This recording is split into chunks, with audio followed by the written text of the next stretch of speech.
ishara 5 ya kumjua mwanamke ni waifu material.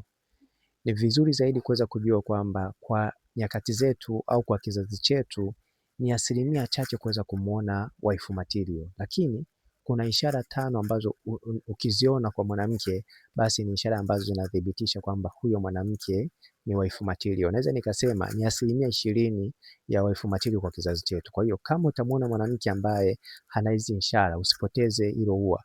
Hoa huyo mwanamke, kwa sababu utajikuta unafurahia ndoa kwa sababu umepata mwanamke ambaye ni sahihi, kwa sababu waifu material anafaa katika ndoa. Wanawake wengi hawafai katika ndoa kwa sababu sio waifu material. Kwa hiyo kuna ishara ambazo ukiziona basi ni ishara ambazo zinathibitisha kwamba huyo mwanamke ni waifu material. Ishara ya kwanza ni ishara ya kutokuwa na marafiki wenye tabia chafu chafu, mfano kulewa, marafiki ambao wanapenda kulewa, marafiki wanaopenda kununuliwa, marafiki ambao wanapenda kutembea na ume za watu.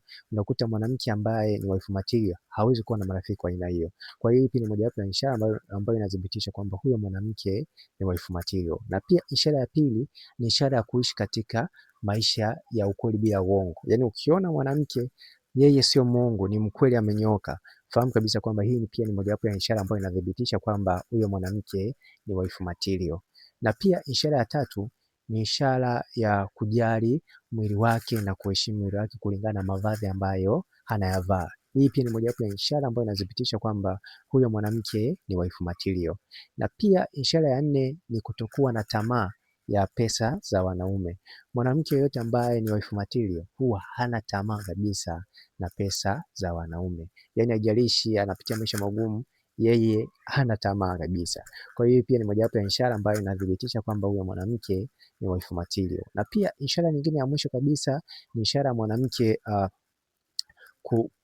kuwa na hofu ya Mungu kulingana na matendo yake anayoyaishi. Kuwa na hofu ya Mungu sio kwenda kanisani au imani. Kuwa na hofu ya Mungu ni kulingana na matendo ambayo yeye mwanamke anakuwa anaishi au binadamu anavyokuwa anayaishi, kwa sababu watu wengi wanaenda kanisani au msikitini lakini hawana hofu ya Mungu, kwa sababu ni utaratibu wa kwenda kanisani na au msikitini. Kwa hiyo ni muhimu sana kuweza kujua kwamba ishara hii mojawapo ya kujua mwanamke ana hofu ya Mungu kulingana na matendo yake ni ishara ambayo inathibitisha kwamba huyo mwanamke ni waifu material. Kwa hiyo ni muhimu sana kuweza kujua kwamba hizi ndizo ishara 5 ambazo zinathibitisha huyo mwanamke ni waifu material. Kama unahitaji kupata ushauri pamoja na kitabu hiki cha Safari ya Nuru katika Mahusiano na Ndoa, kitabu hiki kinauzwa shilingi 15,000. Utaweza kupata mafunzo mbalimbali kwa wale ambao wanatarajia kuingia katika ndoa. Kuna namna ya kuweza kutambua mwanamke sahihi au mwanaume sahihi kufunga naye ndoa. Pata kitabu hiki kwa shilingi 15,000. Ni cheki WhatsApp kwa namba 0713 7287 36. Na kama utakuwa nje ya Tanzania, anza na jumlisha 255 713 7287 36. Utapata hiki kitabu, unaweza kupata ushauri, unaweza kupata video za style za mapenzi ili uweze kujifunza namna ya kuweza kufanya mapenzi. Naitwa Isaac Kanyankole. Asante na karibu.